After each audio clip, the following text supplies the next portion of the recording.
Hey, we did it right for once, guys. Welcome back to my movie reviews. I know I haven't been here for a minute, guys. I appreciate your patience. I was gonna go see Trapped. I haven't gotten a chance. I've been bartending 5 days a week, trying to stream on my off days. I've been doing fandom gigs. It's been a mess. There's really no excuse. I definitely could have made time to go see it. It's just tough. I'll just be honest. And I got to go to an LA Sparks game yesterday with some friends, and this jersey cost me too much money, so I'll be wearing it a lot to justify the purchase, because that's who I am. All right, Alien Romulus is the latest and I believe ninth film. So we've got the 4 Aliens, we've got the 2 AVP movies, and then we've got Prometheus and Covenant. So yes, that's 8. So this is 9. Alien Romulus, directed by Fede Alvarez, starring Kaylee Spaney, David Johnson, and Archie Renault. So this follows Kaylee Spaney and David Johnson and their whole group of people living on a mining planet owned by Weyland-Yutani, the evil corporation we've seen in almost every Alien property movie, including the worst post-credit scene ever in AVP Requiem. How would you like this, Miss Yutani? Yeah, it's very bad. But turns out that obviously it's a mining town, so just like here in America, people are getting cancer, people are getting this lung disease, and they're just starting to die off.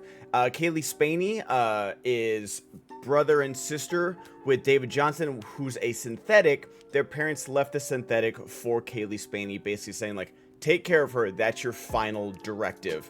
He's outdated, he's like an older model, so he's kind of malfunctioning. I might do spoilers later, guys, but I'll put up, let me make sure I've got my spoiler. Yes, I've got it, but for now we'll do spoiler free.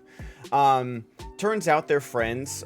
She has worked the amount of hours necessary to get off planet, but the planet's like, nah, we're gonna double those hours, so you're staying here. Basically in a hopeless, fruitless situation, basically meaning like they're never gonna get off planet.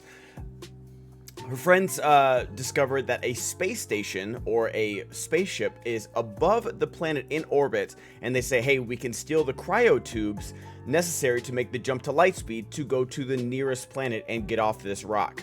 So they go up there, and of course, alien shenanigans ensue. Things I liked about this movie, I think I'll do the positives and negatives real quick. I think I'll do the positives, and then I think the negatives go too much into spoiler territory, so we'll do spoilers after that. But the positives, the actors. The actors are absolutely amazing.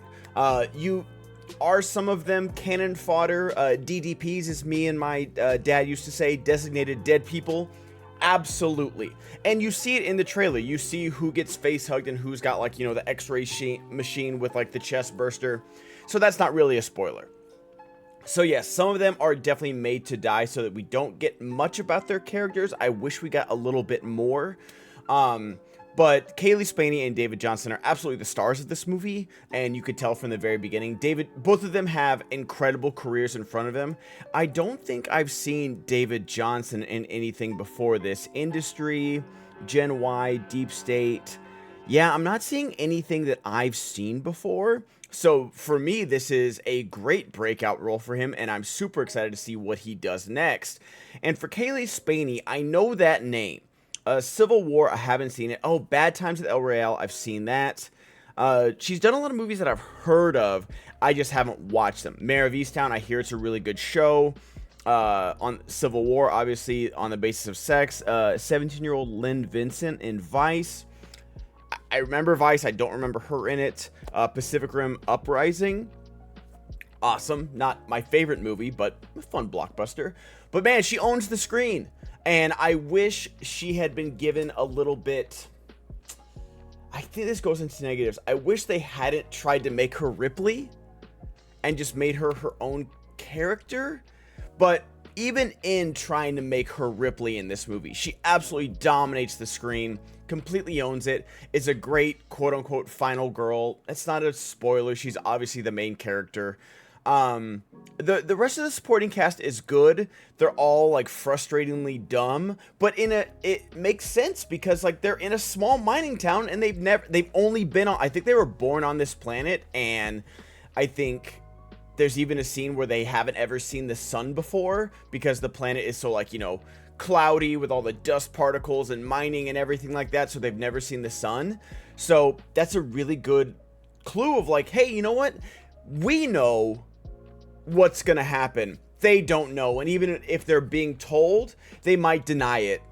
You know, it seems pretty plausible nowadays. What is something never mind. But that's another good thing about this movie, is that we know where this is going. We know someone's gonna get face hugged, someone's gonna get chest bursted, and the xenomorph is eventually going to show up. So how are you going to get us there in the meantime? What are you going to do for the first act of this movie that doesn't have me checking my watch and being like, when are people going to start getting aliened over here?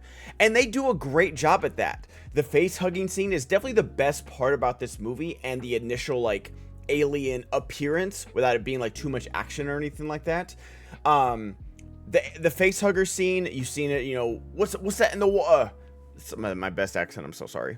That's a great scene, because like we got a little bit of that, you know, in Aliens, where the face huggers, like, you know, in the lab with them, but we've never seen this many, and it's a great mixture of like practical effects with like little face hugger puppets, and then, you know, when the wide shots when they're going absolutely insane and breaking down walls, it's CGI and it works really, really good. So that's probably honestly my favorite part about the movie, is that there are so many movies like Abigail. I never saw Abigail.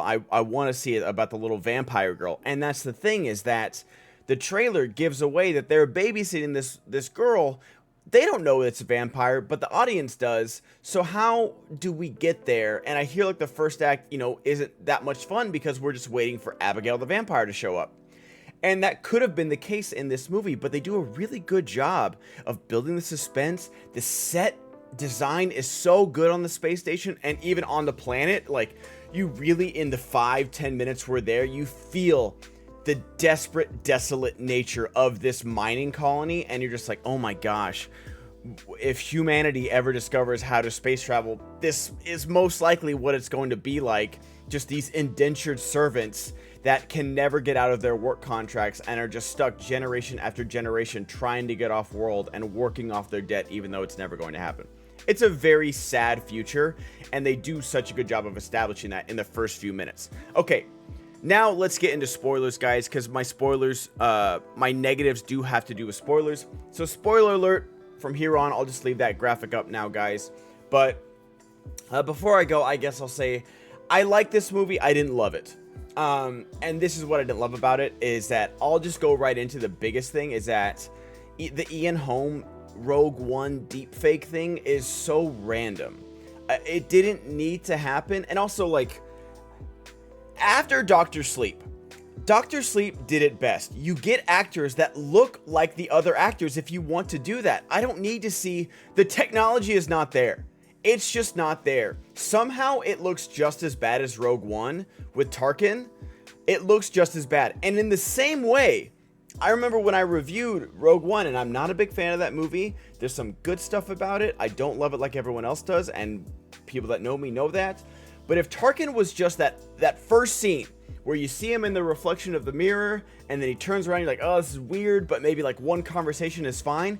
They keep cutting back to him, and he's like the main antagonist of the movie, basically, even though there's like 4 main antagonists of the movie. And in the same way as that, it's like, if you have this conversation and they hide, like, you see a half acidized synthetic when they come to the space station, and you're like, I'm like, I bet you that's Ian Holm. I think that's going to be Ian Holm, and that's going to be not great. And then they kept like waiting to show his face, like they showed it in shadow when they were setting it up, and I was like, okay, maybe they'll show it like in shadow and it won't look that bad. Full on, front and center, ring light on him. And then he's there for the whole movie. I thought he was going to give like one speech about like, oh hey, we got this alien from the Nostromo and it tore apart our crew and everyone's dead. So your friend just got face hugged, you should do something about it. And that would be it. He's in the entire movie, and I don't know why. I don't know why you didn't need to put it in. It's not the same android synthetic. You don't need to do that. And then on top of that, have him do the first scene and then shut back down. I don't need him throughout the entire movie. It was so distracting. Every time they kept coming back to him, I was just like, why are we coming back to you? Why didn't we just get an actor that looked like Ian Holm? and you can call them the same thing. I don't know. I don't know what the rules are in the xenomorph universe of what synthetics are and aren't, and if they all have the same name or not. I don't really care that much, but making him Ian Holm was like such a. I don't know if the family got money. God, I hope so. But even so, even as an artistic thing, you know, sweeping aside the ethics of AI, deepfake, whatever you want to call it, it was bad. It was distracting. It didn't look good. The lip movements were terrible. The voice didn't sound good. It was not a good decision. I like Fede Alvarez. I think he makes very fun, bloody horror movies. I didn't get a lot of that in this. Like I said, the alien burst scene, great. Not the first one. Spoiler alert, the first one.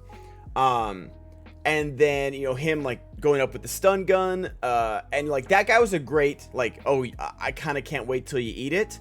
And then him dying to the acid was like an okay death. And then once the alien appears and Isabella Merced is like crawling on the ground, it's like right above her. Amazing tension. The camera's like right on her as we're going around the warehouse. You don't know where the alien is. It could be anywhere. I played Alien Isolation, and that's how I felt in this movie. Is that was such a good, like, oh my gosh, I feel like I'm back playing the video game, and I never want to play that video game again. Not that it was bad, but that I was just scared the whole time. But then after that, like, I love David Johnson and Kaylee Spaney in this movie. And then David Johnson, once he gets, like, you know, the different set of orders, you know, the new hard drive, basically, how his demeanor changes is so, like, just amazing acting. But I don't know, there are set pieces that I like. Them creeping past the face huggers was great, but then when he just says run and they just can outrun them, it didn't, like, okay, you could have just, I guess, done that from the beginning, but maybe they were in a better position at that point. The acid blood scene with the zero gravity was really cool to see, because it is like kind of a, you know, predicament of like, okay, we can kill these aliens, but they bleed acid and it's just going to go through the entire ship and then decompress and we'll all die. And that was a good solution for that. But then the get away from her, you bitch line, like, it, you know what? I'll give you half points, because when he jumped off and did the pose with the machine gun, get away from her. That worked. You bitch. Now, if you had set that up to where, like, oh, this synthetic can't cuss. Oh, or, you know, the get out of the water guy is, like, teaching him cuss words, like, as a prank. That would have worked. But you didn't set that up at all. It's just fan service. And then going to the whole third act of it all, like, or, you know, fourth act, whatever you want to call it. Everyone knows this movie's gonna have a fourth act, and that was the thing, is that we knew it was coming. Like, I don't know, like, when you watch Aliens, you don't know that the queen is hiding underneath the elevator. You do think it's over. It explodes. Like, maybe if you're, you know, like, really thinking about it, you're like, oh, I wonder if the queen got away. But they show an empty dock. You don't see a hand come out or anything. It is a genuine surprise when Bishop gets, like, harpooned by the tail and she's there. And then, honestly, the get away from her, you bitch line actually makes sense in that moment. But just going off the fourth act of it all, of like, oh no, now we gotta face down and we're gonna, like, spar with this alien queen with, you know, the loading machine. In this one, you see Isabella Merced take the black goo from Prometheus, and I was like, oh, why'd they show that? They should have shown her how to, like, just kind of like cuddling it and being like, maybe look at it. But, like, her doing it, you know what's gonna happen. You know something's gonna happen. So, like, it kind of took, like, the whole, oh my gosh, we're still in this. Now, is that creature design? It was the scene of it coming into life pretty insane. It was. For as bloody and gory as this movie is, they definitely cut away from a lot of stuff. Like when the main guy, Tyler, played by Archie Renault, when he gets, like, speared and pulled off, like, you don't really see him die. You see, like, the face hugger, like, or the mouth within a mouth come out and then kind of cut away. And then when Isabella Merced dies, like, they showed, like, the birthing scene, which is crazy. But then when, like, she gets, like, vampire kissed by it, they don't show that. I'm like, bro, we're in it now. Show me the blood. And movies need to stop hype. Like, I understand hyping up a movie. I'm not saying they need to stop hyping up their own movie. Of course they do. But like, what is it like? The Acolyte said, "Oh, we're gonna have better fight scenes than you know, Phantom Menace, than Duel of the Fates." And then Longleg said, like, you know, just everyone was like, "Oh my gosh, this is the craziest thing ever. You're gonna throw up in the theater. You're gonna, you know, get your affairs in order," and then all these things. And it just, both those things didn't live up to the hype. And that's what was happening in this movie. Is like, oh, there were scenes in this movie where the whole cast and crew had to turn away. And it's like, I'm not some hardcore guy. It's like, oh, nothing makes me cringe or squeamish or anything. But like in Bone Tomahawk, when the guy gets ripped in half, I was like, holy crap, that really just happened. And in this movie, I didn't really get a lot of that. Now, granted, there's a very good jump scare during this scene, and the creature design of the half Promethean, half Xenomorph is a great design. But again, it's just, it kept trying to do more callbacks than anything else once the aliens showed up. And it was really strange, because Fede Alvarez obviously has his own style, he's got his own flair, he's got his own direction. So I want to put this on studio interference. We're like, oh no, get away from her, you bitches, here, and then have her get into the spacesuit from her underwear here, just like Ripley did again. It was a very strange thing, because I could see, I was like, oh my gosh, this is good. Oh no, stop that. Oh, this is good. Oh no, stop that. Like, this was a roller coaster of emotions when it comes to this movie, that it kept taking me out with every single fan service thing. So yeah. Overall, I enjoyed this movie, guys. I've been yapping for 17 minutes now. I will leave you be. If you are still here, thank you guys so much. Podcast of the Rings, we are posting on Tuesday daily up until Rings of Power Season 2 is just about to start now, guys. So please join us for that. I am so unbelievably hyped for this second season. And if you guys want to join us on Patreon, we just got done with all of House of the Dragons. So all those episodes are backlogged for you to listen to. And then we are just starting our rewatch of Game of Thrones. Podcast of Thrones coming to you soon. Coming out this week, actually. So thank you guys so much for watching, and I always appreciate y'all. Have a good night. Bye-bye.